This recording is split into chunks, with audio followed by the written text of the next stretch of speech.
Fala pessoal, bom, estamos aqui para mais um episódio do Raiz e Resultado, o que sustenta o que aparece. E hoje a gente vai falar um pouco sobre o funcionamento da mente humana, como a gente age, reage, como as coisas são aqui dentro. Por mais que aqui dentro seja grande, funciona bastante coisa.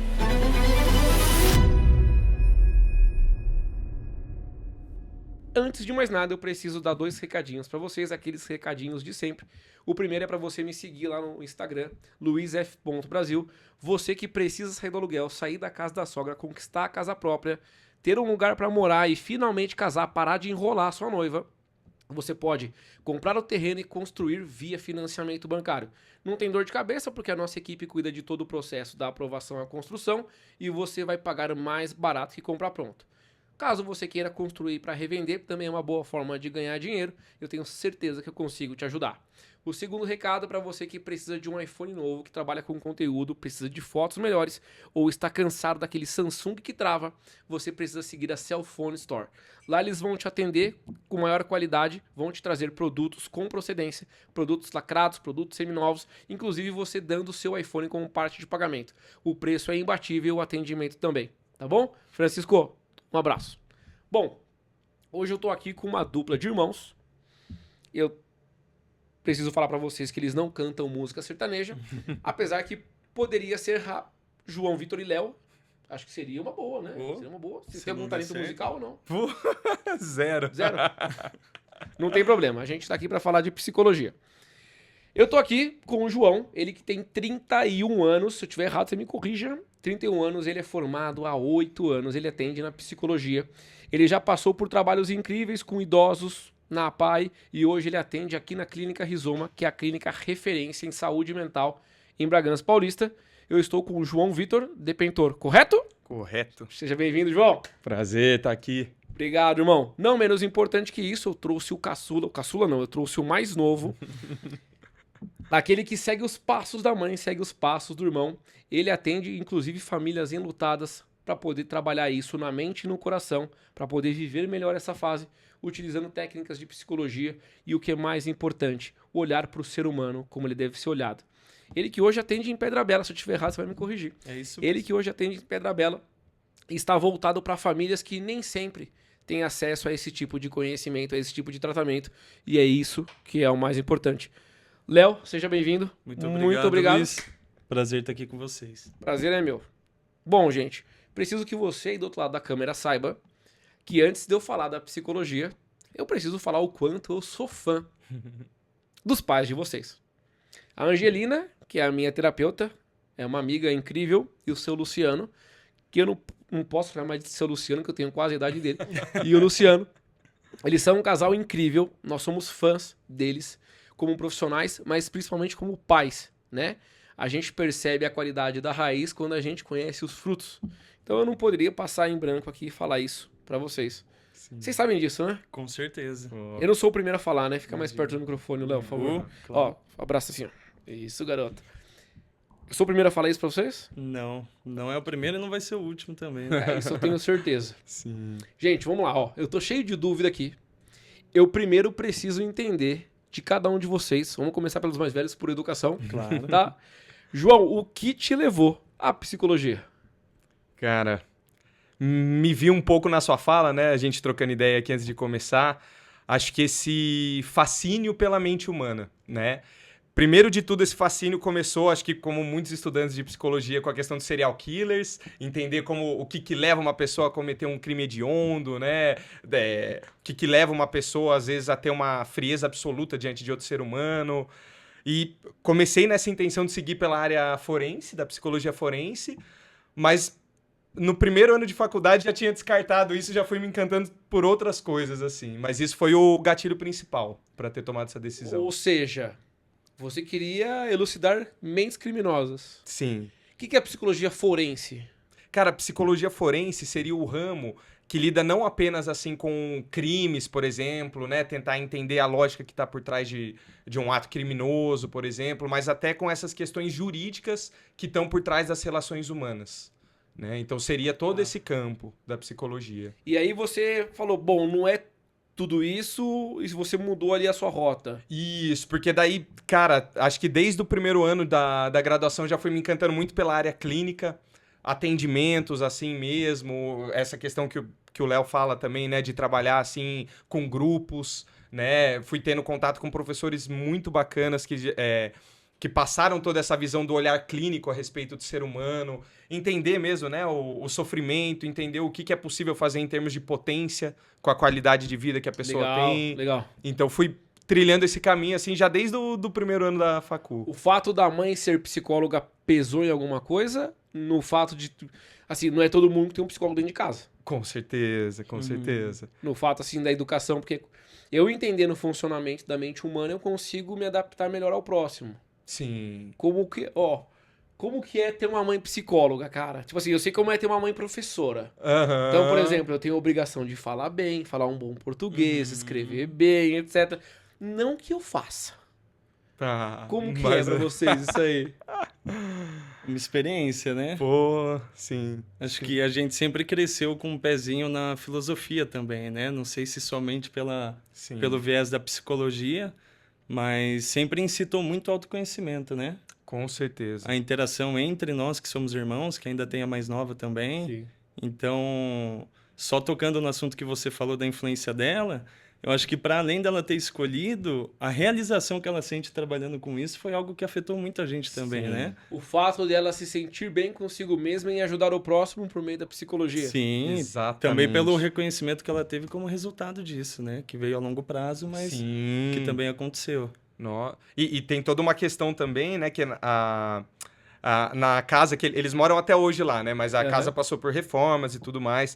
Antes dessa reforma, quando a gente era criancinha, assim, a minha mãe, ela tinha uma baita biblioteca num cômodo embaixo da casa. Então eu lembro que ela tinha, por exemplo, as obras completas do Freud, ela tinha vários livros de filosofia, como o Léo falou. Caramba. E aí eu lembro de crescer vasculhando livro por livro, assim, sem o menor entendimento daqueles assuntos densos, né, mas com certeza foi uma influência também, já crescer dentro desse meio, sabe? Isso facilita um pouco porque você pega gosto, né? Apesar da Maria ter pego gosto do pai, né? Exatamente. Inclusive Maria e Luciano, quero vocês aqui, estão convidados. Isso, como que é? Porque assim, o fato de você ter conhecimento sobre a psicologia facilita um pouco o tratamento com os filhos, né? Como a criança age, como reage, etc. Só que vocês estavam na posição de filhos. Sim. Tipo, isso era perceptível ou não? Pra vocês sempre foi daquele jeito, então... Acredito que a gente nunca tenha conscientizado isso de uma forma como, nossa, acho que ela é assim porque ela é psicóloga, né? Pelo menos nas idades infantis e de adolescência. Sim. Depois de um tempo, foi fazendo sentido o churrasco acontecer do jeito que acontecia, né? Que era sempre uma legal, experiência legal, muito legal. maluca, cara. Sim. Sempre umas conversas muito distantes, assim, do que a gente estava acostumado. Completamente. Mas sempre algo que atraía a gente a continuar e permanecer ali naquele ambiente com eles, né? E aí, como é que você, Léo, se encontrou na psicologia? Vendo a mãe e o irmão ou não? Putz, Com certeza eu teve... quero ver como é que o assassino pensa. Porque seu irmão já é meio... Foi uma junção de fatores, né? Eu lembro que no primeiro colegial, acredito que o momento que mais mudou minha vida, assim, foi quando eu saí da escola particular e fui para a pública, com o intuito de fazer a escola técnica, né? Tá. O Instituto Federal. E quando eu cheguei na escola pública, foi como se eu tivesse furado a minha bolha. Eu me deparei com muitas realidades diferentes da minha. E como eu tinha crescido numa escola particular, a gente não imagina que o mundo é tão diferente, né? E que as famílias elas podem ter realidades muito diferentes da que a gente tem. E quando eu me vi no meio daquela turma, eu tinha vergonha, por exemplo, do meu pai me buscar de carro na porta da escola. Porque não eram todas as crianças que tinham. Não, todo mundo saía para o ponto de ônibus, cara. Então aquilo mexeu muito com a minha cabeça, né? E eu pensava comigo, como que eu posso usar do meu privilégio, retribuir isso um pouco? E é um pouco do sonho do pseudo-psicólogo, né? A pessoa que tem o interesse de estudar psicologia, de querer ajudar os outros e ajudar o próximo. Sim. Quando a gente começa, a gente vê que para que isso possa acontecer, primeiro a gente tem que ajudar nós mesmos, né? Com certeza. Talvez seja a tarefa mais difícil da psicologia. É você conseguir aprofundar nas suas próprias questões, lidar com seus BOs para que depois você possa oferecer alguma coisa. Mas o que mais me motivou a fazer psicologia foi esse interesse em devolver para as pessoas algo que eu tive que elas possivelmente não tiveram, né? Sim. Cara, isso... Eu tenho que fazer uma pergunta pra vocês. Eu ia fazer lá pra frente, mas eu quero fazer agora. Porque você falou e ela me veio na cabeça de novo. Vocês trabalham clinicamente. Ou seja, vocês atendem pessoas que vão lá e despejam um caminhão e vocês tentam trazer luz pra ela. Isso. Ponto. Como é que vocês fazem pra ir pra casa sem estar contaminados com esse peso? Ou não tem como? Se você aprendeu, me Cara, conta. tem. Assim, né? No meu caso, por exemplo, né? Quando eu vou.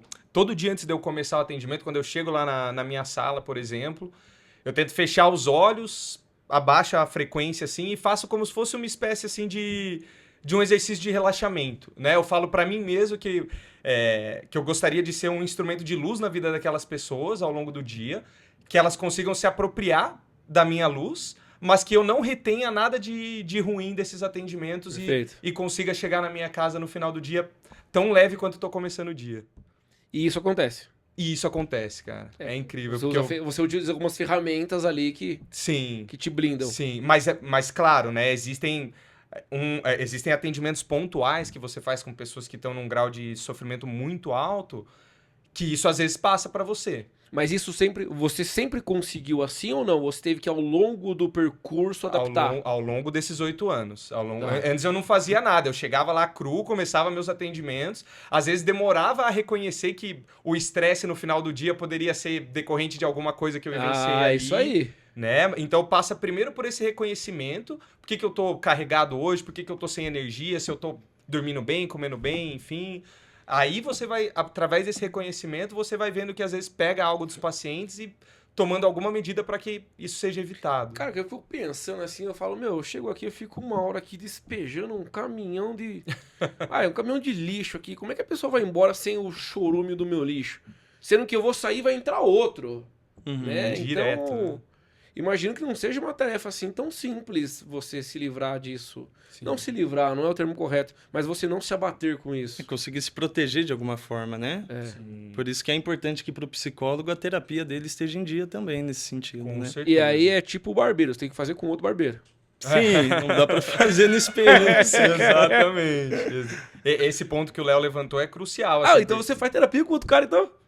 Eu fiz durante 3 anos a terapia. Nesse momento eu não tô fazendo, mas eu pretendo voltar. Entendi. Mas é um subterfúgio você utilizar de outro profissional pra que, Com certeza. Mano, vira um ciclo assim. Um esquema de pirâmide. Um esquema de pirâmide. Rinodeiro.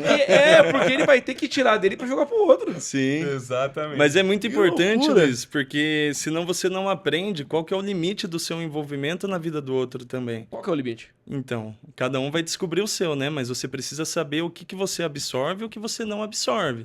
Sempre dá pra gente fazer um pouco a mais do que a gente está disposto a fazer ali naquele momento, né? O trabalho em rede, por exemplo, na saúde pública acontece muito isso. Não são todos os profissionais que têm a visão de trabalhar em rede com outros profissionais. Não é como se fosse cobrado deles isso.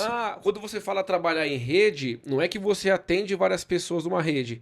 É porque o seu trabalho é uma peça dentro de uma engrenagem para que outro profissional também faça dele. É Exato, porque Pedra Bela, por exemplo, que é uma cidade pequena, é muito comum que o mesmo paciente passe no mesmo posto, né? Então ele vai passar com psicólogo, com nutricionista, com psiquiatra no mesmo lugar. Tá. E é muito importante que esses profissionais se comuniquem com o interesse de resolver o caso do paciente, né? Sim. Fazendo os direcionamentos corretos, levantando as hipóteses do que pode estar acontecendo. Legal. Que eu acho muito interessante que tem bastante visita de assistente social também. Então a ideia é que realmente exista uma rede para oferecer o atendimento para aquela pessoa. Perfeito. Porque o sofrimento ele também é construído, né? Então Sim. a gente precisa dar um jeito de... Como que o sofrimento é construído? Fala um pouquinho mais para mim sobre isso. Cara, isso é uma conversa muito profunda, né? Mas é sempre na interação entre sujeito e meio. Eu acredito que cada abordagem, cada profissional tem uma visão sobre como que o sofrimento é construído. Mas eu costumo pensar que o sofrimento é construído antes mesmo da gente nascer, né? Tá. Na realidade que a gente é inserido, com a lógica do sistema que a gente está inserido, com as coisas que são colocadas como importantes e o quanto que aquilo afeta ou não as pessoas. Sim. Que é como se todo mundo tivesse o mesmo objetivo, né? Quando passa um comercial do McDonald's, por exemplo, todo mundo tem vontade de comer aquele lanche. Mas quem que pode, quem não pode comer aquele lanche? Quem não pode, como que se sente? Como que vai fazer para conseguir? Quais recursos vão ter para conseguir ir atrás daquilo? O desejo, ele também é criado nesse sentido, né? Sim. Essa visão, porque assim, você trouxe uma visão não só da psicologia, mas também filosófica, Sim, né? Em com relação certeza. até em relação a consumo, etc., que é uma discussão bastante longa. Isso é da natureza do psicólogo ou é da natureza de vocês? É uma boa pergunta. Essa interface com a filosofia, com... Por exemplo, lá eu atendo num lugar que tem 10 psicólogos. Dos 10, eles têm essa interface com filosofia ou é um gene de vocês, digamos assim? Porque eu achei interessante a forma que você expôs o O assunto. que você acha, João? Eu acho que não necessariamente eles tenham também, sabe, Luiz? Eu acho que... Porque assim, né? Se você for parar para pensar na grade curricular do curso de psicologia, a filosofia vai estar lá, necessariamente, Perfeito. né? Mas assim, não sei até que ponto os estudantes de psicologia ou até mesmo os profissionais formados, eles dão essa ênfase também no fato de que antes da psicologia se constituir enquanto um campo de saber, os filósofos já estavam lá trazendo questionamentos assim desde a antiguidade, a respeito da experiência humana, do que nos constitui enquanto sujeitos, por exemplo. E pelo menos no meu caso, acho que no do Léo também, né? Crescer com essa porrada de livro em casa fez toda a diferença, assim. Porque Então, isso já... então é uma questão mais voltada à raiz de vocês do que à Provavelmente. raiz da psicologia. Provavelmente, Infelizmente, talvez, sim. né? Infelizmente, sim. Porque é difícil você pensar no emprego da psicologia sem o acompanhamento da filosofia, né? Filosofia é incontornável, É né, como na se ela fosse verdade. um complemento ali, quase um feijão com arroz. E aí Sim. que surge a dúvida, né? Será que toda psicologia é positiva? Você tá me fazendo uma pergunta ou você tá me trazendo uma reflexão? Uma reflexão, Porque, talvez. assim, a cara que eu fiz pra câmera agora foi tipo um assim, ó. Uma interrogação. Mas é algo que é interessante de se pensar, né? De fato é. A psicologia, ela está a serviço de quem, na verdade? Sim. E está a serviço de quem, aos seus olhos? Então, a gente nunca pode falar pela psicologia geral como um todo, né? A Perfeito. gente sempre fala da nossa atuação, que é aquele campo limite que a gente tem. Mas, na minha visão, uma parte da psicologia não está completamente a serviço da pessoa. Está seguindo uma lógica de um tratamento que não tem fim. Sim. Vai. Eu não entendi, eu quero que você aprofunde. Então, é Eu a acho que eu mesma não questão entendi. da psiquiatria, na verdade, né? Isso é uma crítica que a gente precisa fazer, porque nem tudo que a gente segue talvez tenha um objetivo que a gente gostaria que tivesse. Tá. Então, os tratamentos Agora eu entendi. medicamentosos, que rumo que eles tomam? Será que tem um interesse realmente em concluir um lucro ali, uma empresa que continue se alimentando através da necessidade das pessoas de serem tratadas pelo medicamento que elas têm acesso? Como que a gente pensa numa cura nesse sentido? Sim. Perfeito. Agora eu entendi claramente. Aham. Muito bom. Porque não necessariamente eu, como profissional, quero resolver o problema do cara. Sim. Às vezes você quer manter ele numa situação ali Eu quero de manter ele numa rodinha de independência. hamster. E isso Sim. é uma lógica de funcionamento, né? É importante Sim. que a gente levante essas críticas, porque nenhuma ciência ela é pronta. Toda ciência está em atualização. E a gente não atualiza nada que a gente acredita que está pronto, que está feito. A gente precisa procurar problema, no caso, né? A gente precisa ser chato Exatamente. nesse sentido. Porque senão a gente não permita que uma ciência se atualize. Sim. E essa discussão, ela é perene, ela é... Entre vocês, ela existe ou não necessariamente? Que a gente mais Faz vê. parte do dia a dia de vocês? A gente tava falando disso essa semana, né? que a gente Quarta-feira. Ou seja, vocês vão entrou tomar um café lá, vocês falaram, meu... Cara, troca uma ideia sobre isso, essa questão da medicalização da vida que a gente tem visto, eu acho que Isso é uma coisa que me incomoda pra caramba. atualmente mais do que nunca, né? Porque assim, o Léo levantou essa questão pra mim quarta-feira, né? Entre uma pessoa sentir uma dor de cabeça, por exemplo, e automaticamente pegar um Dorflex e consumir aquilo, existe um salto. Perfeito. Né? Ela precisa acreditar que o problema dela é de ordem biológica, ela precisa acreditar que, sendo de ordem biológica, aquele dado medicamento vai conseguir aliviar a dor dela, Esse raciocínio não existe. né? Então, Ele assim... vem da propaganda.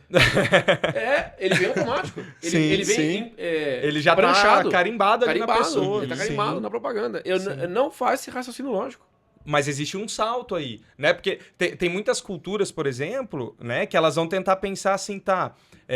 eu tô com algum determinado tipo de sofrimento, por exemplo, né? As coisas parecem que não estão caminhando como eu gostaria, enfim...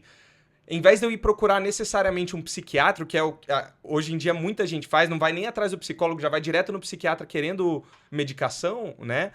Existem outras pessoas que não, que elas vão tentar fazer o caminho talvez contrário, né? Primeiro eu vou tentar me entender, nomear esse sofrimento, e aí entra o papel de um psicólogo, né? Primeiro de tudo, ajudar a nomear, ajudar a entender de onde isso vem, a que esse sofrimento responde, digamos assim, para daí, se for necessário, entrar com uma medicação, mas às vezes pode não ser. De 0 a 10, quantas pessoas... Não é estatístico, né? Mas no seu feeling, de 0 a 10, quantas pessoas fazem o caminho correto e quantas pessoas pulam por remédio? Ai, cara.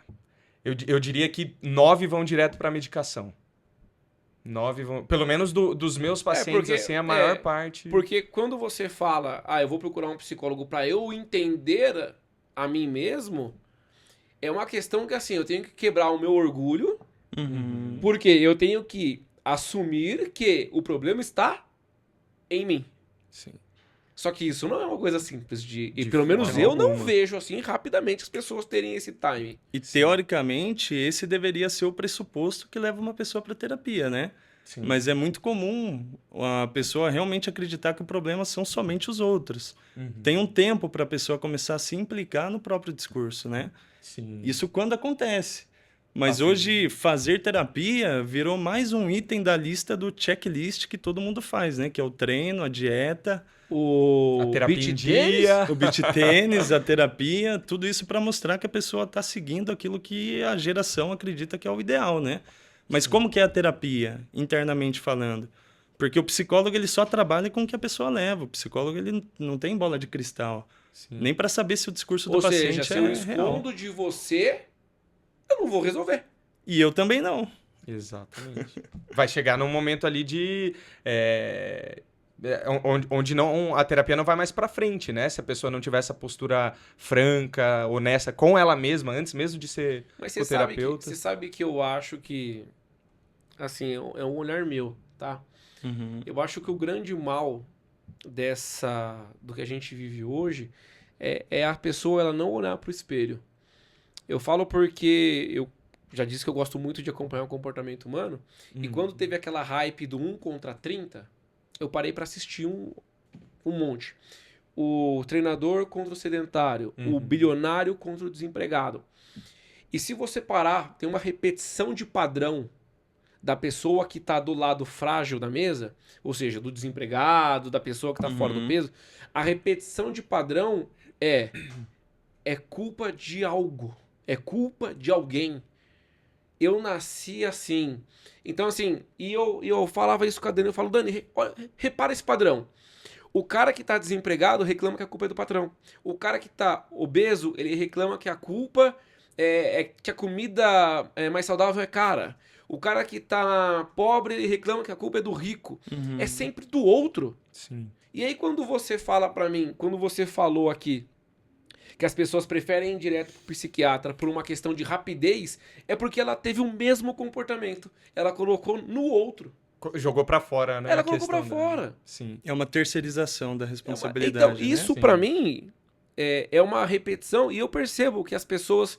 Eu tô terminando de ler um livro que ele chama Mais Esperto que o Diabo. É como se for... Aí o Diabo, não sei se vocês já leram. Não conheço. É uma entrevista com o Diabo, que é um livro de Napoleão Hill. E ele vai perguntando como é que o diabo controla tanta gente. Ele fala, fácil, alienando. E aí é uma alienação. Eu achar que tudo é culpa do outro. Exatamente. E como é que você consegue resolver um problema de uma pessoa dessa? É um longo caminho até ela chegar, com sorte, nesse entendimento de que talvez... O próprio Freud ele tem uma frase dessa, né? Chega um determinado momento que ele questiona uma paciente que está em atendimento justamente disso, né? Qual é o seu papel na desordem da qual você se queixa? É uma pergunta que, por mais que ela pareça simples, ela provoca uma espécie de inversão.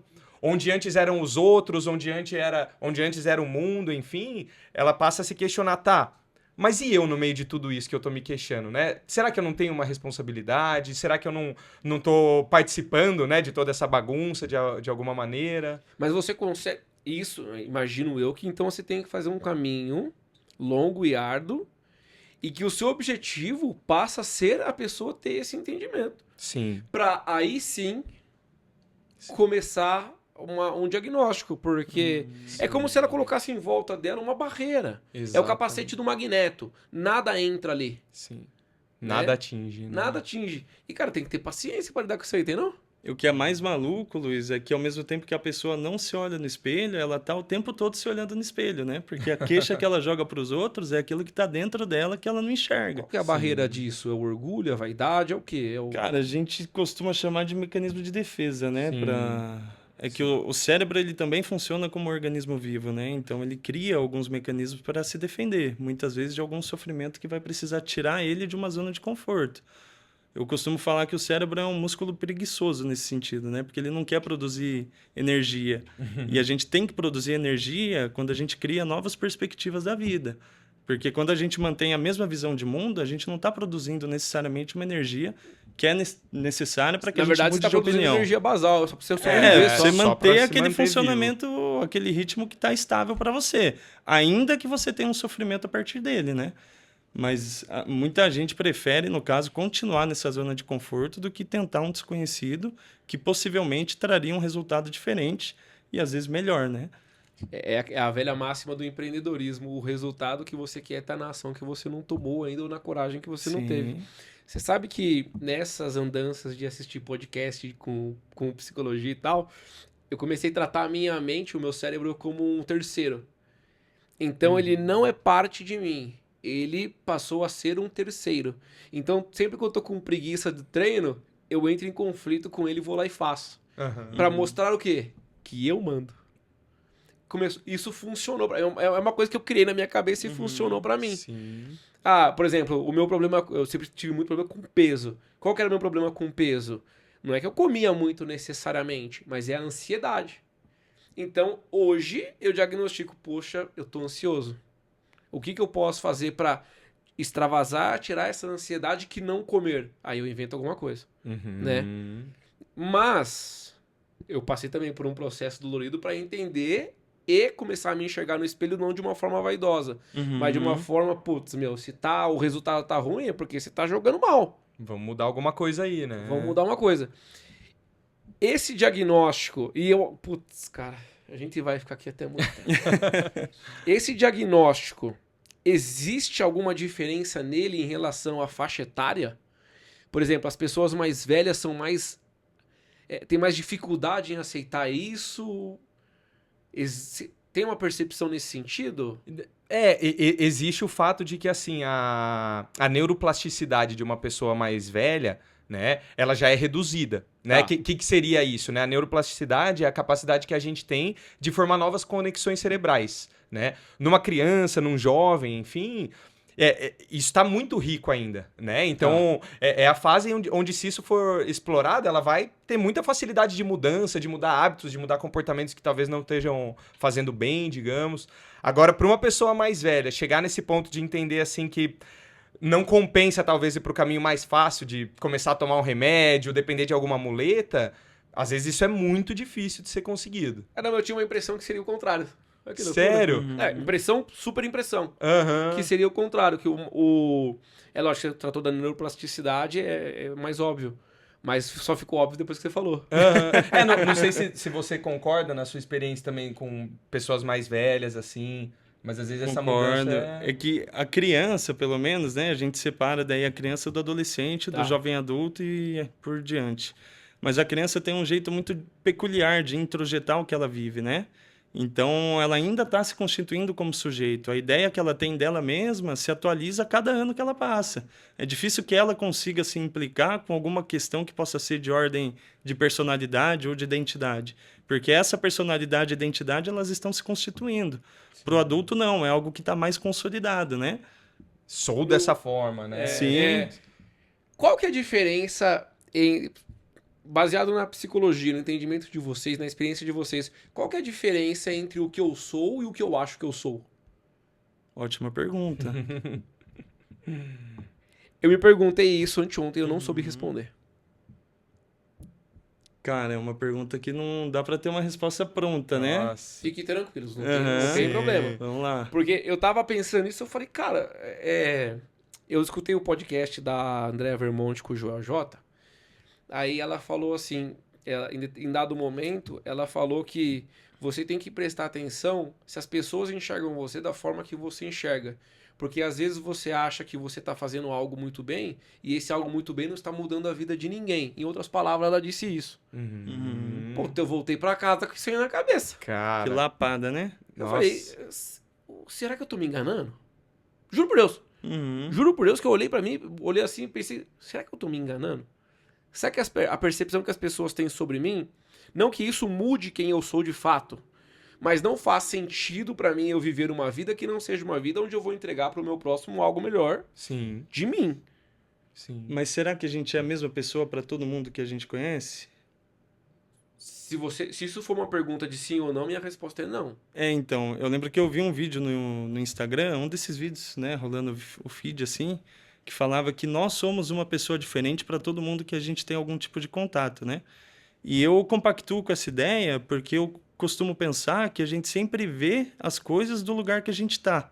E o lugar que a gente está relacionado com o nosso histórico de vida, com a criação que a gente teve, os Sim, recursos sim. que a gente teve acesso. Então, mesmo que a gente tenha uma ideia da gente, uma pessoa que está próxima da gente tem uma ideia relacionada à visão de mundo daquela pessoa.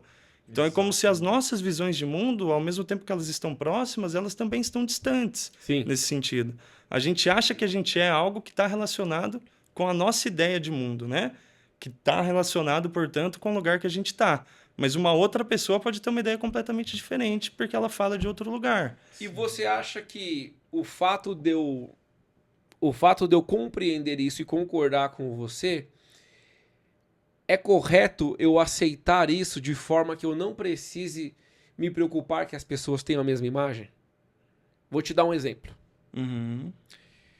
Eu não trato os meus filhos da forma que eu trato o filho dos outros. E em dado momento, o meu filho comparou e falou, mas caramba, você tratou o filho do outro tão bem, por que comigo você trata dessa forma?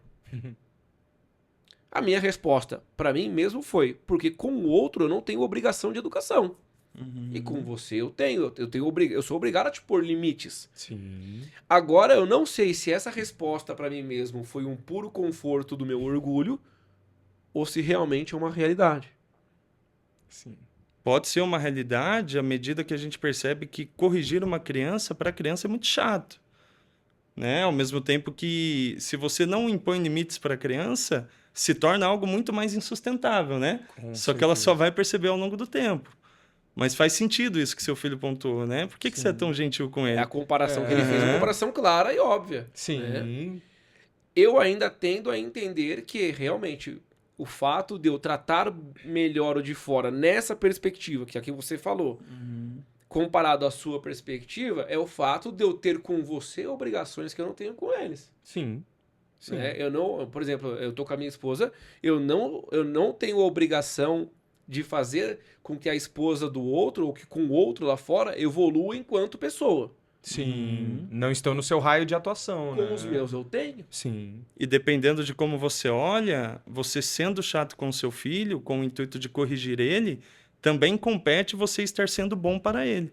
Sim. Perfeito. O fato de ser bom não quer dizer que eu sou legal. Exato. Exatamente. É. Exatamente. Porque é que talvez eles não entendam e talvez também eu perceba isso com os meus pais agora.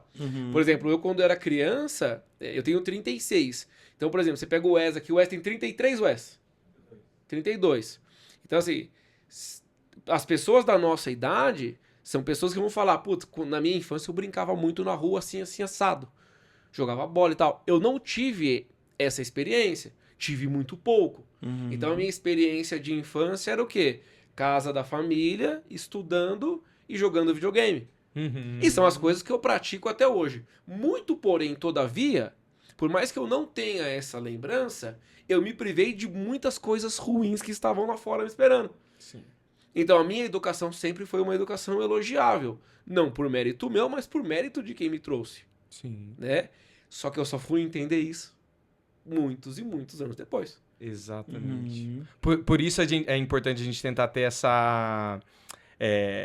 tentar ter paciência, né, em julgar a atitude assim dos pais muitas vezes, né, porque acho que mais do que qualquer outra pessoa os pais eles têm licença poética para errar, né? Os pais, eles estão... Adorei isso. Eles erram por amor, eles erram porque eles querem buscar o melhor para os filhos, né? Se importam com os filhos. Então, talvez o filho não entenda isso naquele momento, mas existe uma razão para o pai ou a mãe estar agindo daquela maneira que está agindo. E isso a gente fala de uma perspectiva que o Léo trouxe no começo, que é o quê? Que eu tenho ferramentas que nem todo mundo tem. Cara, nem todo mundo tem os pais que eu tenho. Pra mim é um privilégio. Pra mim e pros meus irmãos é um privilégio o que a gente teve.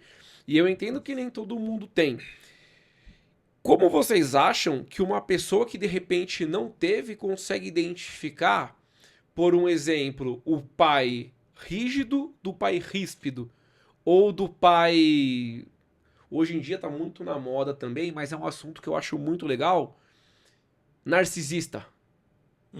Aonde a razão está às minhas palavras e não nos fatos. Cara, eu não tive essa experiência, mas eu vejo. E talvez alguns clientes, alguns pacientes de vocês também. É que é muito comum para a pessoa que não teve esses recursos, vindo de pai, mãe ou responsáveis, que ele queira dar tudo que ele não teve.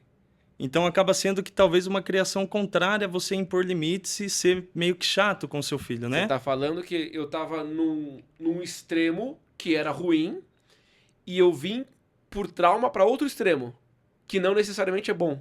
Isso, Não porque necessariamente. também tem algo na psicanálise, aí se me corrija se eu estiver equivocado, que fala do renascimento narcísico, né? Que quando os pais têm os filhos, eles se encontram no filho também. É como se fosse uma extensão do corpo deles. Então é uma oportunidade, por via do inconsciente, de você conseguir tratar os seus traumas através daquela criança que você deu origem. Então, se um trauma desse pai é não ter tido essa criação de pai e mãe, não ter tido acesso a Natal em família, brinquedos e etc., é natural que ele queira proporcionar isso para o filho. Perfeito. Porque proporcionando para o filho, ele está proporcionando para ele mesmo também. Sim. Ele trata aquela criança interior que tá ali refletida no filho. Exatamente. Qual que é o ponto de equilíbrio nisso? É você fazer uma análise bem feita. Aí, vamos lá. Porque assim, e eu falo isso porque isso também eu tratei em terapia, né? É o cuidado de você não projetar no outro o que você acha real e verdadeiro pra você. Sim.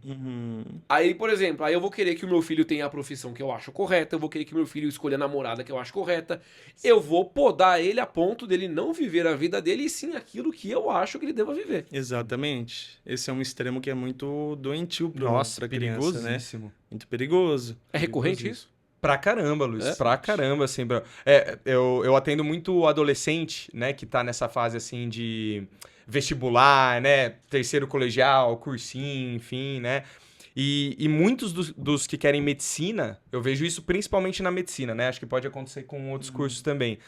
Muitas vezes é uma família de médicos, né, e existe toda essa pressão, às vezes uma pressão velada, às vezes uma pressão completamente direta de que o filho siga exatamente esse mesmo caminho. Existe uma pressão criada pelo próprio filho, mas que não existe ao redor?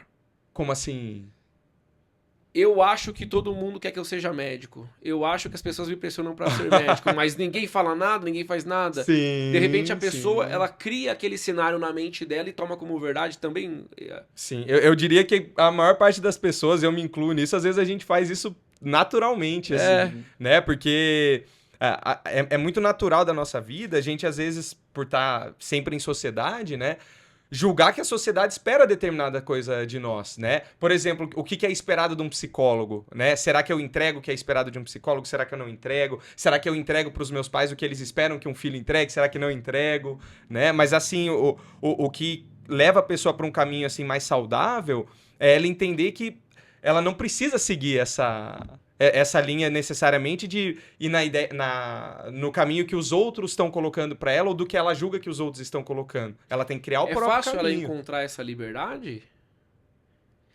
Porque assim, Não é uma muito. disrupção, Sim. né? Você tem que romper ali algo que não é tão simples. E eu falo isso porque às vezes eu nem sei se eu rompi também. Porque muitas das coisas, o fato de eu ter pedido pro Wes corrigir um vídeo, a primeira coisa que me veio em mente é, se minha mãe souber que eu falei cidadãos... Não, e o pior, na frente de uma câmera. Aí que tá. Mas eu fiz isso o quê? Por educação, por liberdade ou por respeito? Eu falei pra vocês que eu não ia Ótima ser tão dúvida. simples, então. Mas Ótima não precisa dúvida. responder. Não precisa responder. Eu vou pra questões mais técnicas, porque senão a gente vai ter que pedir uma janta aqui pra gente poder filosofar. Porque a linha de raciocínio que vocês têm, que vocês usam, é a que muito me agrada na psicologia. Uhum. Mas eu tenho algumas dúvidas um pouco mais técnicas. Por exemplo, eu vejo muito o pessoal falar, tem os freudianos e os junguianos. Aham. O que é um freudiano e um junguiano? Bel, vamos lá. Deixa eu perguntar melhor. Qual é a diferença? Eu sei que um precede da linha de raciocínio de Jung e outro de Freud. Uhum. Sim, Qual que é a diferença entre as linhas? Porque eu achava que Jung era discípulo de Freud. Eu achava. sim. Quer falar? Pode começar o complemento. Ele foi, de fato, por determinado período da vida dele, um discípulo de Freud, né? Na verdade, ele foi, pelo menos até onde eu vi a respeito disso, Freud considerava ele, assim, o grande sucessor da obra dele, né? Mas a partir de determinado ponto, eles começaram a divergir muito, porque o Jung ele veio com questões, né, para tentar compreender o inconsciente, que pro Freud, né, o inconsciente ele era visto como uma questão completamente edípica, papai, mamãe e bebê, e o quanto isso vai gerar de sofrimento ali na vida da pessoa conforme ela for se desenvolvendo e tudo mais, né? O Jung ele já vem com umas outras questões, assim, ele leva isso pro inconsciente coletivo, né, que aí você Sim. pode falar melhor do que eu, Legal. enfim. Então eles rompem a partir de determinado momento porque o Jung começa a dar um outro desdobramento para a descoberta Mas do não que inconsciente. necessariamente tem um atrito. Na verdade, é uma disrupção no seguinte sentido. Eu acho o caminho melhor... O caminho melhor não. Eu acho que o caminho deve ser esse e o outro acho que o caminho deve ser esse. Mas teve um determinado atrito É, ali, né? teve? Houve um atrito. Teve. Porque, embora tenham sido ambas pesquisas muito excepcionais, Sim. ainda estavam na mão de humanos, né? E onde Perfeito, tem mãos de humanos perfeito. tem atrito. Mas acredito eu, né? Não sei se realmente aconteceu, que o Freud ele queria muito provar a sua teoria através do rigor científico da época também. Sim. Embora ele tenha dificuldades ainda hoje com a Academia da Ciência, ele também seguiu esse caminho, né, de provar através do rigor científico aquilo que ele estava falando. Por outro lado, Jung já não tinha muito essa necessidade, ele já abraçava um pouco mais aquele lado do misticismo, da alquimia, que Legal, são outros assuntos que legal. não eram tão interessantes para a academia científica, porém que tinham tudo a ver com aquilo que ele estava tentando pesquisar e estudar, né? Sim. Legal. Pelo menos na minha cabeça eu já comecei a criar um paralelo ali que já facilitou o meu entendimento. Hoje, no tratamento clínico, qual que é a linha mais Das utilizada? duas, assim? Ou não Cara, tem essa? eu acho que não tem, Luiz. Eu acho que principalmente hoje em dia a gente vive um momento que a linha da psicologia junguiana ela se popularizou muito. Tá. Não existe essa polarização. Não. Jung versus Freud. não. Talvez no máximo com os estudantes que estão ali na É. graduação e vão vestindo a camisa de um e de outro, mas Na verdade, Não. o que fica mais na polarização é a TCC, que é a cognitivo-comportamental, com Legal. a psicanálise, né? sim. A cognitivo-comportamental, ela segue um padrão que tem o rigor científico, então ela está dentro Já dos mais preceitos ligada a da... Freud. Sim. Só para fazer contrapontos. Essa Isso. cognitiva comportamental é a que eu faço. Aham. Que eu vou lá... Com a nossa mãe? É. Não, Não. ela é humanista. A minha mãe, ela segue a linha da psicologia humanista. Então, calma aí. Me embaraçou São muitas aqui. abordagens diferentes. Ah, entendi. Então não é uma ramificação que bifurca e depois vem outros ramos aqui, vem outras raízes, no caso. Existem N abordagens, É cara. um N leque, né? abordagens. Muito amplo. Qual que é a sua? A minha, É. hoje eu tô indo mais pra esquizoanálise. O que é uma A- esquizoanálise? A esquizoanálise, ela nasce mais ou menos como uma crítica à psicanálise especificamente freudiana, né? E justamente uma crítica a essa questão que eu tava te falando da edipianização que o Freud faz da questão do inconsciente. Então eles dizem assim, o Freud ele descobriu uma coisa fantástica na época dele, que não apenas a descoberta do inconsciente, né, de que existe um inconsciente, mas assim, a descoberta de que existe um inconsciente que opera uma lógica que pode ser antagônica à lógica que a pessoa emprega na consciência, Perfeito. né? Só que tão logo ele descobre isso, ele tenta encaixotar isso no complexo de Édipo. E E não ele cabe. resume muita coisa ao complexo de Édipo. E aí essa linha que eu tenho, né, estudado mais agora, que eu tô seguindo mais, ela vem como uma crítica a esse modelo e ela vai dizer assim que não, que na verdade o inconsciente ele não pode se resumir a isso. O inconsciente, ele é múltiplo. Ele tem a ver com os discursos, né? Como a gente começou dizendo, que a sociedade emprega a respeito do que é certo, do que é errado, como a pessoa vai se inserir nisso, né? Então, vem justamente como uma crítica e depois vai se firmando como um Caramba, modelo que legal, de cara. tratamento, sim. E o seu, Léo? Então, eu vou começar uma pós esse ano, esse mês, para ser mais exato, na psicologia analítica que segue as teorias de Jung. Legal. Aí Você é já a área que eu- junguiano. Eu gosto bastante. cara. Jovem Já- místico. Mas você vê que ele é até mais a fala dele é mais filósofa, a sua é mais direta. Aham. A sua já é mais direta. A dele não, a dele já é mais cadenciada, digamos assim. Não quer dizer que uma é melhor que a outra, quer dizer que são Claro, modelos diferentes sim, de, sim. Claro. de comunicação, né? E essa, como que é? Fala de novo aí, essa, é difícil os nomes que É vocês psicologia analítica, né? Analítica. O nome, isso. usam. O que a psicologia analítica prega ou faz?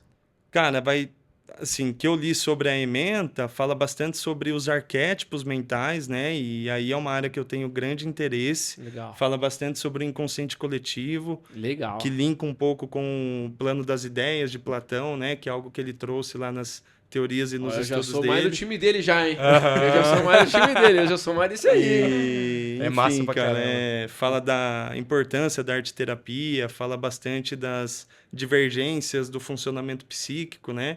Então, o Jung ele explorou muito a esquizofrenia, o Alzheimer. Inclusive, a gente tem uma brasileira que trabalhou seguindo as teorias dele, trocou cartas com ele, né? Caramba, que Chama legal. Nise da Silveira. E hoje tem no Rio de Janeiro o Museu da Imagem do Inconsciente, né? Isso. Alguma coisa assim, que tem as obras que ela fez junto com os Foi a que você pacientes. postou? Sim, ela foi uma das Você postou que tava lá no sim. post do Dia da Mulher. Sim. Eu vi. E Fantástico, tem até um né? filme dela, cara. Eu recomendo fortemente, Legal, que é gostei. um filme bem interessante e mostra o trabalho que ela fez e tentou fazer até o fim da vida dela, né? Que era produzir alguma coisa com aqueles pacientes que foram descartados pela academia do momento ali. Tá. Academia Academia científica. tradicional ou essa? Aperta o play pra mim, filho, por gentileza. Academia E- tradicional descartou os caras, ó, não tem jeito. Descartou, né, nos manicômios e hospitais psiquiátricos. Foi a época da lobotomia, né, que prezava em literalmente quebrar o crânio para interromper uma crise, por Que exemplo. loucura. A gente tem um passado aí muito cruel em relação a esses pacientes psiquiátricos, né? A maneira como a loucura era vista, né, pela Isso, sociedade. então- E é até hoje, Ah, né? não, hoje tem muito preconceito. Ele fala, faz terapia. Aí é louco. É. Eu virei testemunha de psicólogo, de psicologia, viu? Aham. Sabe os testemunhos de Jeová? Ele bate em porta falando que você tem que aceitar Jeová? Eu sou tipo isso da psicologia. Porque a diferença que fez na minha vida foi muito grande. E eu fui atrás por quê? Porque eu vi a diferença na vida do outro que tinha feito. Eu falei, ué, funcionou pra ele, vai funcionar pra mim. Sim. Hoje, isso tá muito disseminado. É uma hype. Falar, é o que você falou, é o checklist da vida social. Sim. Fazer terapia, academia, comer saudável Uhum. e etc. Que tá muito ligado ao inconsciente coletivo também. Sim, A forma sim, como que as coisas são exatamente. impostas, Sim. a forma que as coisas são, que os comerciais são trazidos até nós, etc. Uhum. Isso é uma conversa bem profunda, que talvez nem tenha que ter câmera, porque senão a gente pode aí acabar atrapalhando ao invés de ajudar. Mas hoje, esse conhecimento ele tá muito disseminado. Uhum. Como eu disse para vocês, eu acompanho muitos podcasts falando sobre o assunto, Uhum. né? Tanto para falar para vocês aqui, eu nem precisei fazer preparo, porque eu já sabia que eu ia conversar. Eu tenho muita dúvida. Vocês acham que isso é uma moda? É o primeiro ponto. E até que ponto isso é bom ou ruim para a sociedade? Você ter muito a falar sobre. Por exemplo, a internet ela é democrática, ela deu voz a muita gente, Uhum. mas também deu voz a muita gente ruim. Sim. E até que ponto essa hype do tratamento do mental nosso pode ajudar ou atrapalhar a sociedade como efeito... Em relação à terapia, você diz? Em relação à terapia, em relação ao assunto ser tratado diariamente, toda hora, em todo momento, em todo lugar. Então, a gente tem que questionar, né? O questionamento ele se torna muito necessário, porque o que significa você falar que a sua terapia está em dia, por exemplo? você fala como um atestado de que você tem um equilíbrio mental, de Sou que saudável. que você é saudável. Fisicamente. Mas como que está sendo essa terapia? Você está sendo sincero? Você está falando aquilo que realmente você vive na sua vida? Ou você está montando um discurso hipotético só para falar para os outros que você faz em terapia? Então, um pouco da crítica é essa. Mas é justamente a crítica que levanta o questionamento. E o questionamento, ele levanta essa discussão que a gente está tendo. Então, a discussão ela é muito positiva. Porque a partir do momento que a pessoa entra em contato com essa discussão, ela pode se colocar em questão também. Então, como que está sendo minha terapia? Sim. O que será que eu estou fazendo? Ou seja, a discussão pode trazer uma reflexão. Isso, A reflexão pode trazer uma ação e a gente pode... porque a falta da reflexão é um modus operandi que continua no modo automático, né? Que não muda. Que é aquilo que a gente estava falando mais no começo, que está relacionado também às nossas zonas de conforto, né? Sim. Mas você tocou num ponto muito interessante também, Luiz, que é essa questão assim de que com a democratização da internet, né, e a maneira e o uso principalmente que as pessoas vêm fazendo da internet, se criou essa noção assim de que todo mundo tem algo a dizer sobre tudo. Né? Perfeito. Todo mundo tem algo a contribuir Perfeito. sobre tal assunto, Isso sobre mesmo. tal. E assim, eu acho que o efeito que isso vem tendo é justamente o efeito contrário, assim, na sociedade, né? Porque a gente precisa do silêncio, às vezes, também para se produzir ideias, para se produzir inovações, né? Então, a partir do momento em que existe essa saturação, né? Onde todo mundo se acha dono da verdade, todo mundo tem algo a falar sobre qualquer coisa, muitas vezes a gente está perdendo a capacidade de ouvir também. Ah, isso é um fato. Né? Isso é um fato. De ouvir e refletir. Sim. Né? Eu escuto, não ouço. Sim. Né? E eu falo isso porque eu fico preocupado, porque assim, por exemplo, se eu vejo alguém que manja muito de algum assunto, eu pergunto pra ele, cara, o que você costuma assistir? Qual que é a sua fonte de, por exemplo, o Eric? Aham. Vocês conhecem? Cara, o Eric, meu, é muito louco. Na conversa, meu, a gente foi na reunião lá, ficou 6 horas, filho. E não acabava, era pra estar lá até agora. Mas por quê? Porque a gente vem trocando muita informação. E aí, quando chegou em determinado assunto, eu falei, cara, qual que é a sua fonte de informação sobre isso? Porque me faz sentido o que você tá falando. Ele tá falando sobre a guerra, né? Aham. Cara, eu sou uma pessoa que eu não assisto muito jornal. Eu não consumo muito notícia. Por quê? Porque isso me drena uma energia Também. que hoje tá colocada em outra coisa. Que são no meu trabalho, no crescimento da minha família, dos meus negócios, etc. Então eu fico muito alheio às coisas, né? Ah, é bom saber? Até seria, se isso não me atrapalhasse no meu rendimento. Sim. E atrapalha. E ele começou a me explicar a questão da guerra. Eu falei, cara, mas qual jornal que você assiste?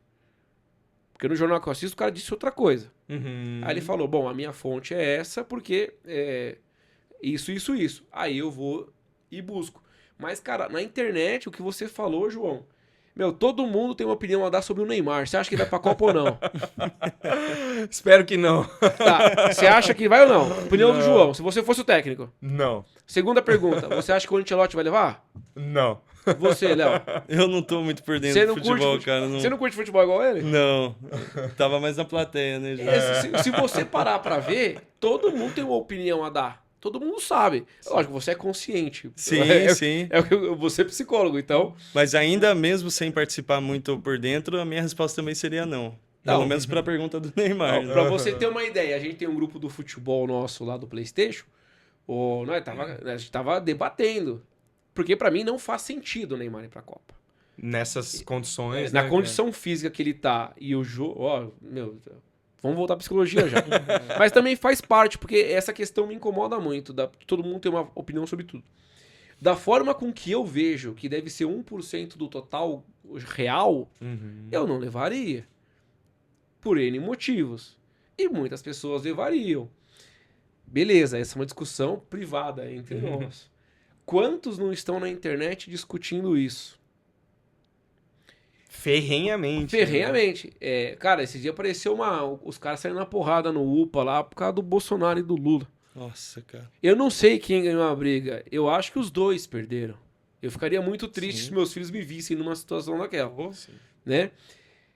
E aí, eu vejo que isso vem enchendo a nossa cabeça de coisa. Então a gente traz para nossa mente muita informação que não necessariamente é necessária. Que não tem embasamento, muitas vezes. E aí eu tenho uma obesidade mental. Por quê? Eu trago tanta informação pra minha cabeça para eu saber de tudo que eu não aplico nada. Sim. Isso é uma percepção minha ou isso é uma realidade no mundo aí fora? Cara, diria que é uma... Pelo menos a meu ver, assim, é algo generalizado que a gente vem É observando. uma realidade. Uma É um realidade. fenômeno que está sendo estudado, né? Qual que é o resultado da gente estar em contato com tantas informações sem ter o que fazer sobre elas? Exato. A guerra no Irã, por exemplo. O que a gente faz sabendo que os Estados Unidos foi lá e soltou um míssil em uma escola? O que a gente faz com essa informação? A gente Sim. não tem o que fazer com ela. Fora isso, tanto de outras informações que estão saindo, como o caso daquele Epstein lá dos Estados Unidos. Então, é muita coisa muito cruel que a gente tem contato. E aí a gente desliga e vai passar um café, fazer um pão com mortadela. E sabe o que me incomoda mais? Quanto mais cruel, mais engajamento, mais prolifera. Sim. Isso já era observável no momento da mídia da televisão, né? Dos Perfeito. jornais. Da mídia tradicional, digamos assim. Isso, antes mesmo das redes sociais como o Facebook e o Instagram, né? Uhum. Já haviam feito pesquisas em relação a notícias que eram positivas, que não davam tanta audiência como essas negativas. Exato. É uma questão muito interessante, Cara, né? Não precisa visão... dar uma resposta assim verdadeira. O que Aham. você acha? Quer responder? Pode falar. Não, fala aí. Só fala aí. ia pontuar que na minha visão, né, existe toda uma narrativa que ela foi sendo construída assim através do tempo, principalmente através dos veículos de mídia, né, jornais, na TV, Aham. né, a gente cresceu assistindo esse tipo de coisa, que mostra só caso de violência assim ininterruptamente, né, assaltos, latrocínios, só esse cenário caótico, assim, que sim, está presente na nossa sociedade, mas também não dá para resumir toda a nossa sociedade a isso, Sim. né? Mas na minha visão, isso vem sendo construído como uma estratégia de controle. Porque a partir do momento que você vende essa ideia, vamos dizer assim, para as pessoas, de que sair na rua é perigoso, né, de que viver é perigoso, de que a cada esquina pode ser que algo de muito ruim aconteça, você também consegue vender os meios de se proteger disso. E às vezes o meio de se proteger disso é desconsiderar completamente o outro. Né? Ah. É tratar o outro sempre como uma ameaça, é focar só no individualismo, só naquilo que te concerne, esquecer que às vezes existem causas sociais para os problemas que a gente enfrenta, né? Então eu vejo mais nesse sentido, assim, essa... Legal, você é bem um questionador. Uhum. É como se tipo, você vai na questão, tipo, isso tá sendo manipulado para enganar alguém. Sim, sim. Para enganar alguém. Você concorda com ele? Infelizmente. Concordo 200%, cara. Acredito que quando você sinaliza quem é o inimigo, a pessoa não se pergunta, né? Mas quem que eu acho que é o inimigo? Então, ó, também volta para o que você falou das pessoas brigando no UPA por conta de opinião política, né? Será que não tem espaço para todo mundo pensar e acreditar no que faz mais sentido? Por que a gente precisa brigar o tempo inteiro? Porque tem que ser polarizado, né? Você acha então. que tem ligação? Porque essa questão é muito louca, porque você assiste lá o Datena da vida, você acha que o mundo se resume à desgraça. Uhum. E aquilo permeia na nossa mente dia sim, dia também. Água mole em pedra dura, tanto bate até que fura. Eu trago a mim uma crosta de proteção. Eu vou ficar atento e cuidadoso, porque senão eu vou ser a vítima do Datena. E aí, qualquer coisinha que alguém traz pra mim que me gera um conflito, eu explodo. Por quê? Porque eu fui... Deu pra entender? Exatamente. Uma loucura, cara. Exatamente. Vai E deixar a aí- sociedade doente. Completamente doente. E volta um pouco para a sua questão no começo da nossa conversa, né? Qual é a diferença entre quem eu sou e quem eu acho que eu sou? Agora, para o outro, qual é a diferença entre quem o outro é e quem eu acho que o outro é? Nossa, piorou a pergunta agora. Já tava difícil a primeira. Porque se você fecha o olho e pensa em um bandido, vai vir uma pessoa específica na sua cabeça. Qual foi a construção ao longo dos séculos para a gente ter isso tão incrustado do nosso inconsciente que a gente imagina de olho fechado quando a gente pensa na palavra? A ponto de ser automático. A ponto de ser automático. E isso funciona quando você está caminhando com seu filho na rua. Você pode atravessar a rua porque vem alguém que preenche aquele papel que na sua cabeça está descrito como alguém que oferece algum tipo de Potencialmente perigo. agressivo, Que loucura, né? é isso mesmo. Sim. É isso mesmo. Você acha que isso é reversível? Cara, Eu acho que só que é uma mudança de dentro para fora, né? A única coisa que pode quebrar o estereótipo é o pensamento crítico. É você passar por um profundo processo de reflexão sobre aquilo que você tem o estereótipo. Porque o estereótipo ele é aprendido por repetição, né? Por repetição, ele aprendido por depende repetição. dessa alienação, né? Pra se Isso. sustentar. A gente desenvolve a memória antes de desenvolver a capacidade cognitiva de pensamento cognitivo mesmo, né? De você formular alguma ideia racional. E quando a gente aprende por memória, a gente está repetindo o padrão de comportamento de alguém.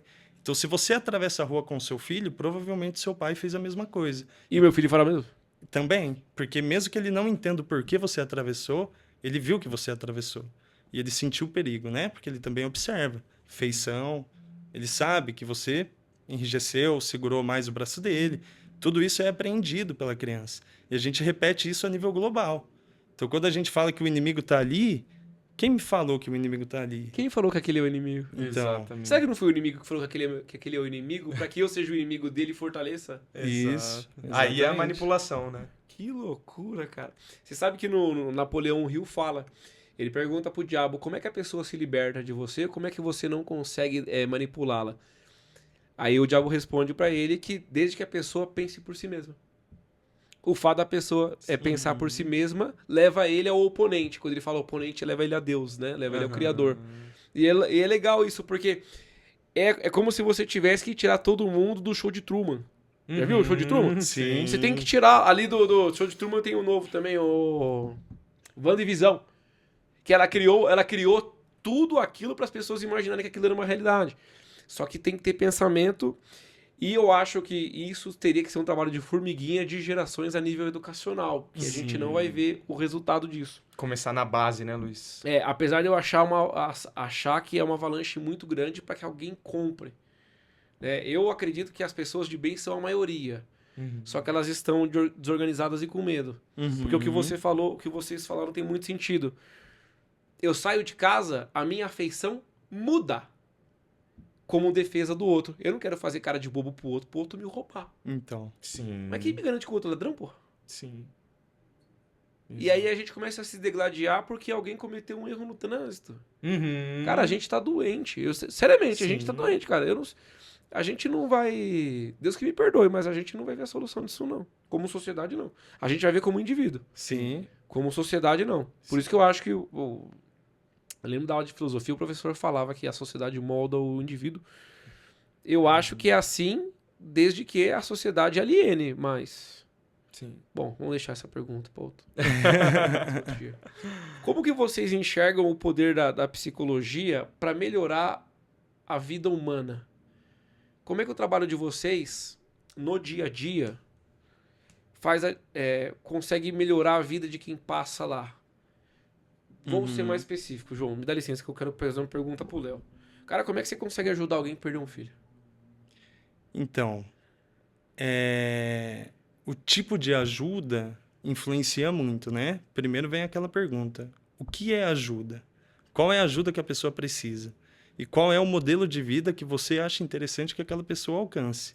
Porque a gente tem um costume muito equivocado da nossa parte de achar que uma vida boa é uma vida repleta de prazeres. Né? A gente tem esse culto ao prazer o tempo todo. Perfeito. A gente quer se sentir bem o tempo todo. Tanto é que a indústria farmacêutica está crescendo exponencialmente, né? Justamente por conta disso. A gente não tolera estar mal. Então, primeiro, é que a ajuda para aquela pessoa, na verdade, não é com que ela consiga se sentir feliz durante Perfeito. a vida dela.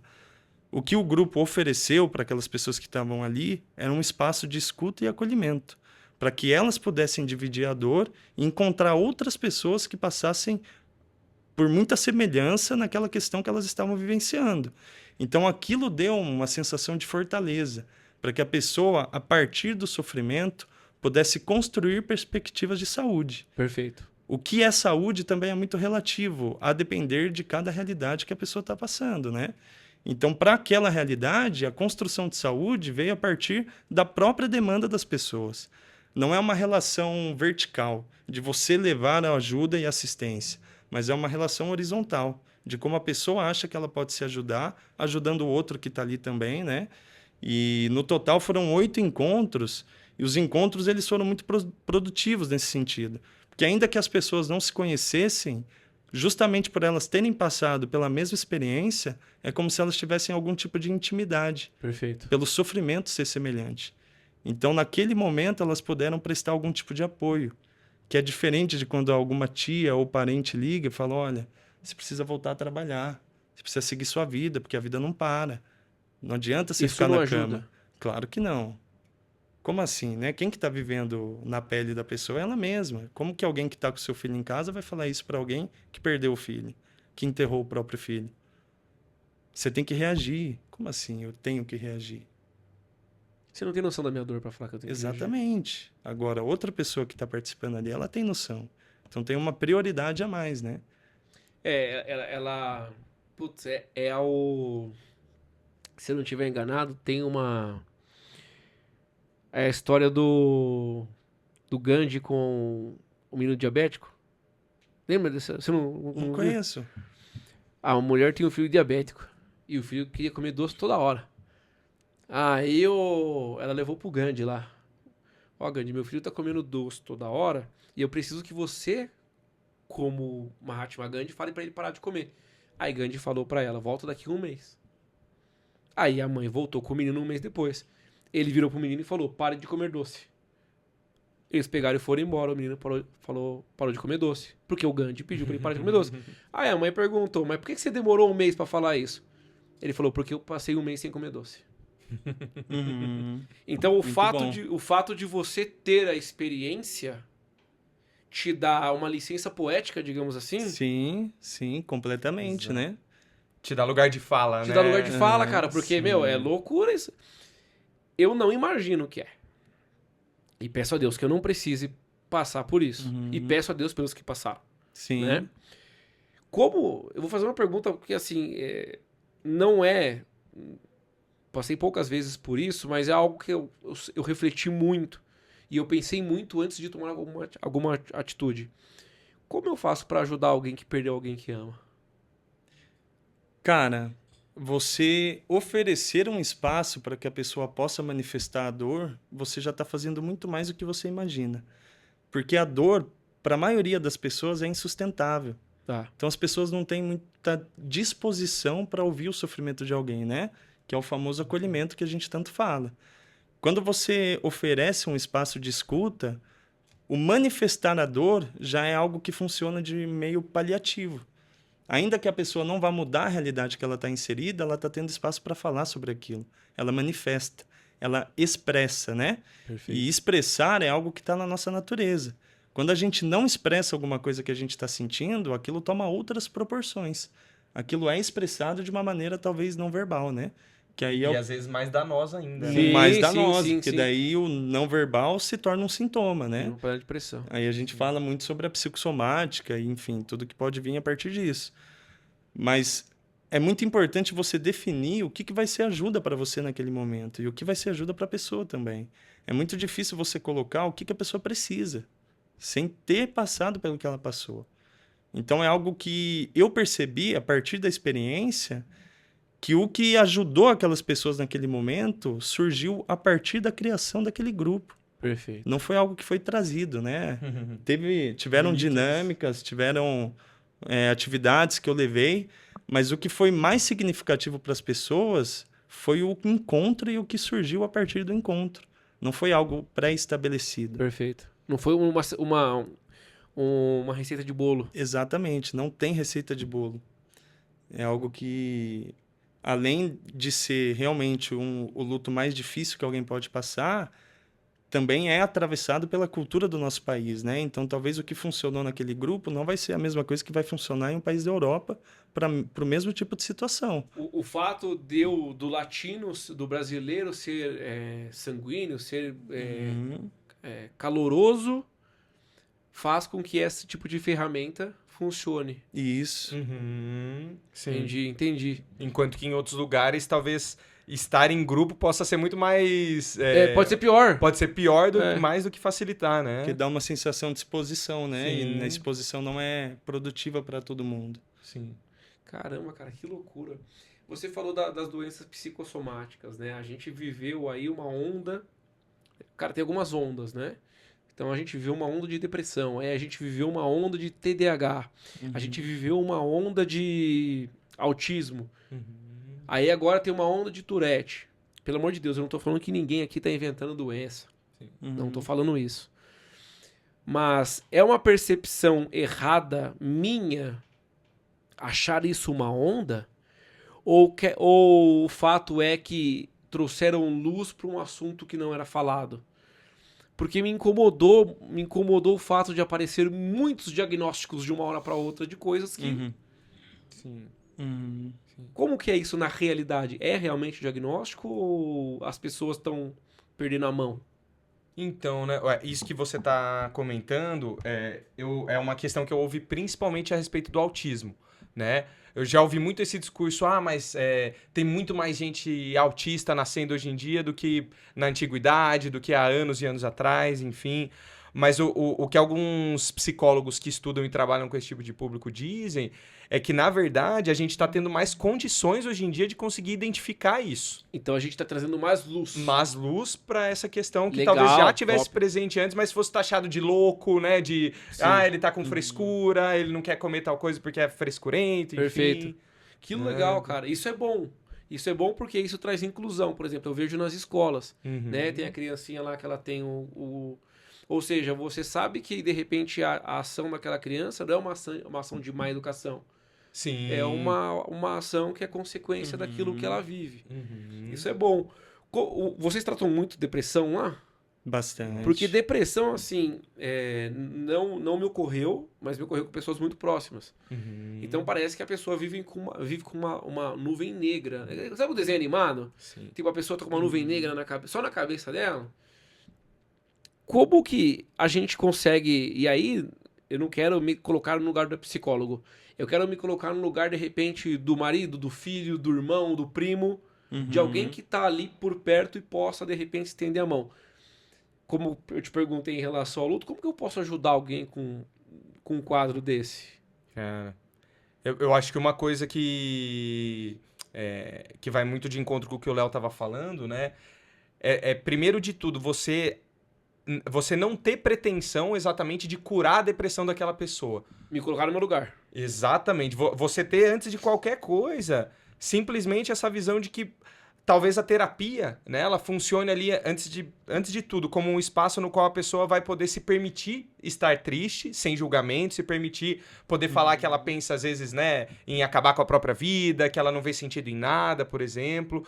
E a esperança, né, pelo menos do lado do psicólogo, né, a esperança com esse tipo de tratamento é que ao entrar em contato com esse estado depressivo, ao passo em que a pessoa vai dimensionando, né, a depressão dela, que ela consiga talvez forjar um sentido a partir disso, ou lidar com a falta de sentido que ela vê na vida dela, de uma maneira que a permita continuar aqui, continuar tendo relações, continuar trabalhando, continuar estudando, se for o caso, né? Porque eu acredito que é só só à medida em que a gente vai compondo com as coisas, compor com um curso, compor com encontros, compor com a vida de modo geral, que isso vai abrindo portas. Legal, é como se a pessoa tivesse é como se eu tentasse tirar ela de uma areia mofetiça ali que tá prendendo ela. Se ela né? se debater, ela vai.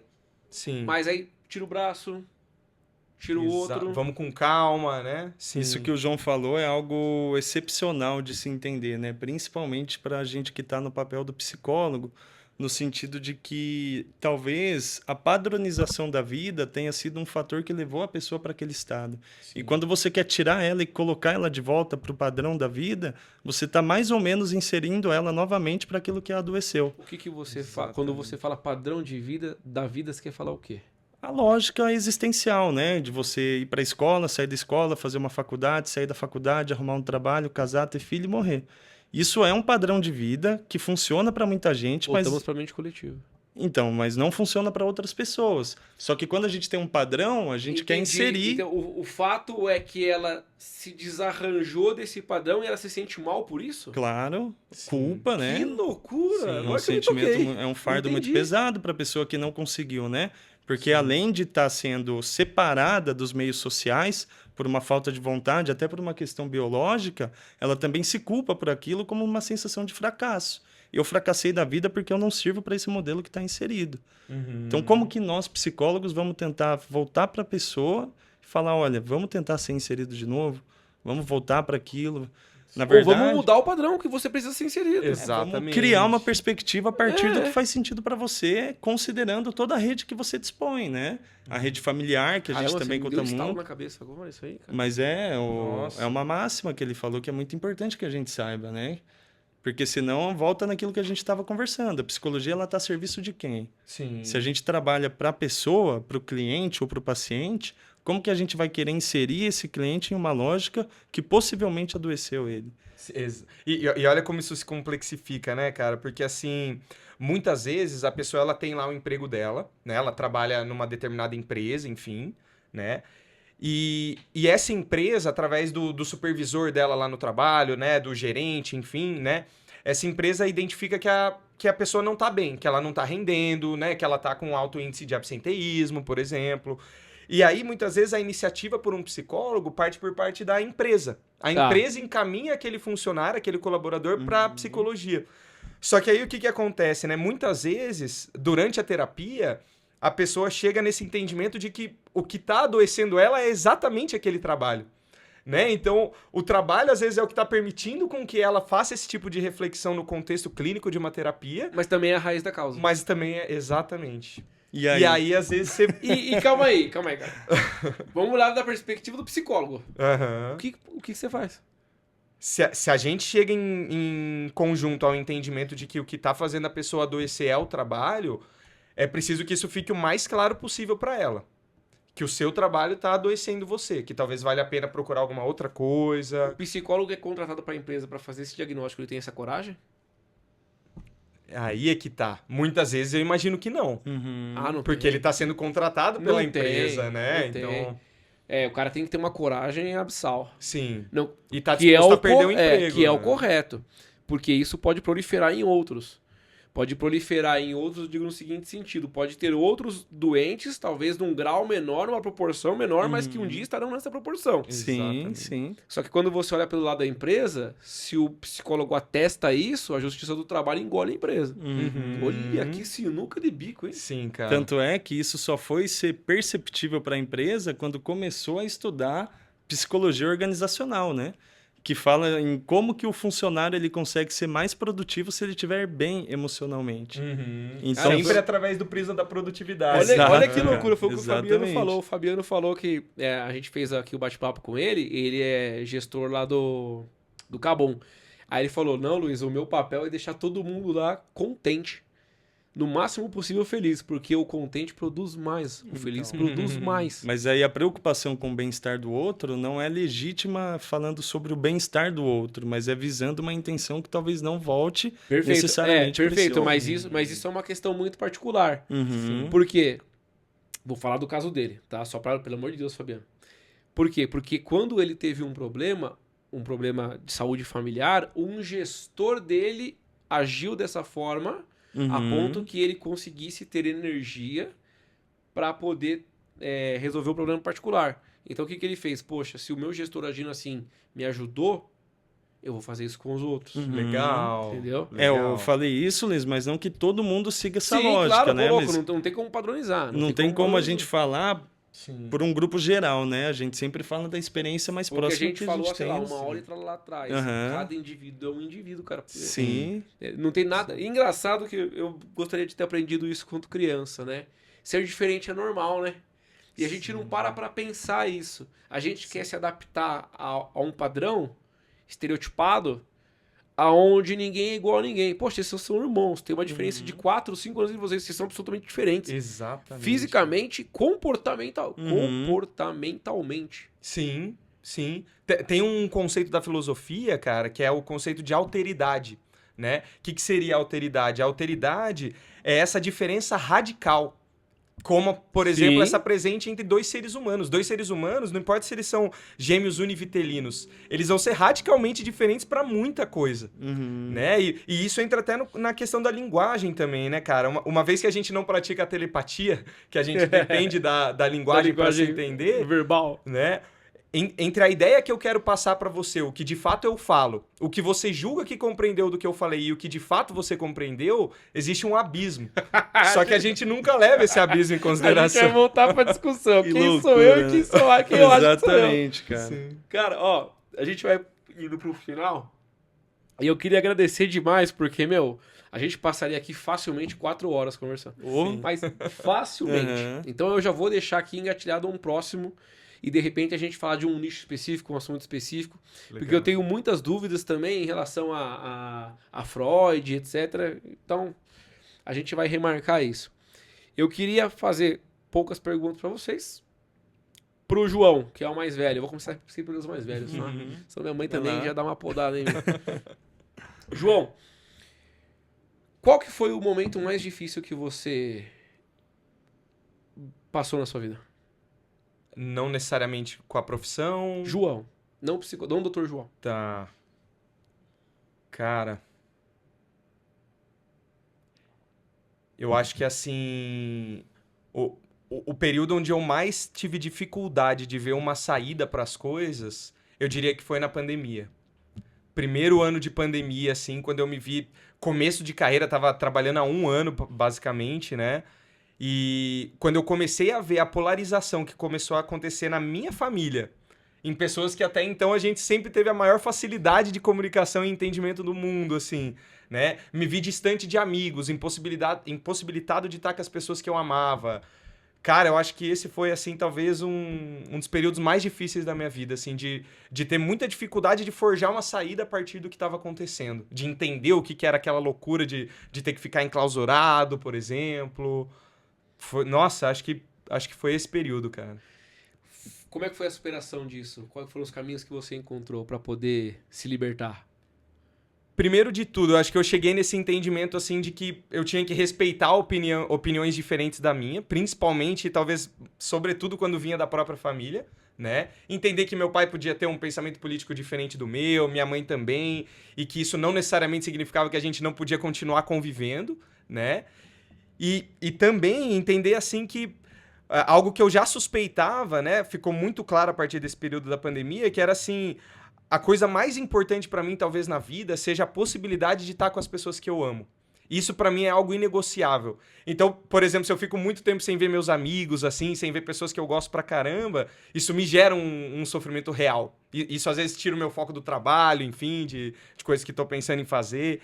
Então, acho que a saída foi mais nesse sentido, assim, aprender a conviver a partir da diferença e valorizar cada segundo que eu passo com as pessoas que eu amo. Olha pra aquela câmera ali e manda um recado pra quem você ama.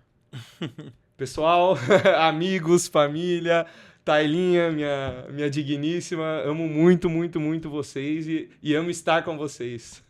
Aí, tá vendo? Eu vou fazer uma pergunta diferente pra você, ô Léo. Pelo simples fato de você já ter pensado na resposta da pergunta que eu fiz pra ele. Olha só. Se eu tiver errado, você me corrige. Isso aí é armadilha, né? É lógico que é armadilha. Ou você acha que só você estuda psicologia? Então, Quem é você? quem sou eu, cara? É uma pergunta que talvez não arriscaria tentar resumir em palavras, né?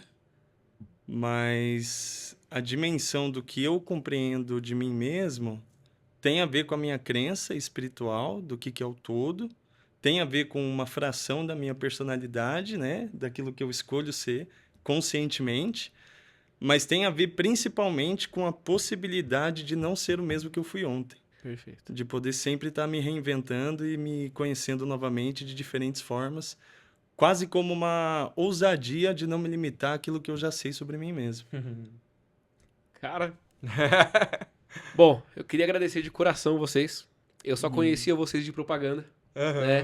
Porque os pais de vocês fazem muita propaganda de vocês. E isso é bom, porque isso mostra o orgulho dos filhos que foram criados. Isso mostra o orgulho dos frutos que foram ali proliferados. E eu tenho certeza que vocês conseguem, por meio do trabalho de vocês e por meio de quem vocês são, que é muito mais importante do que o trabalho, ajudar as pessoas que estão por aí, as pessoas que estão aí perdidas, de repente precisando de luz e caminho, de repente alguém que esteja assistindo a gente e por algum insight encontrou algum rumo a seguir. Então, de coração, eu queria agradecer a presença de vocês, porque eu já esperava por esse momento, eu já esperava que a conversa seria longa, eu já esperava que a conversa seria muito produtiva. Porque a filosofia, a psicologia, ela está trabalhando de mãos dadas, por mais que as pessoas ali fora não reconheçam, ela pode ajudar e mudar o mundo, né? E eu falo isso de boca cheia porque mudou o meu. Sim. Então eu sou a prova viva dessa mudança. Quem me conhece, e quem me conhece, e quem me conheceu, e quem me conhece, sabe que houve essa mudança. E eu compartilho da sua opinião. Eu não aceito ser pior que o Luiz de ontem. Bom, pra você eu quero agradecer. Eu peço que você curta, dê um like, compartilhe. valorize o nosso trabalho. Se você precisa de alguém, que alguém ouça as palavras de um psicólogo, aquele seu tio, aquela pessoa que precisa de ajuda e de repente tem algum preconceito no coração, esse é o podcast que ela precisa conhecer. Até mais!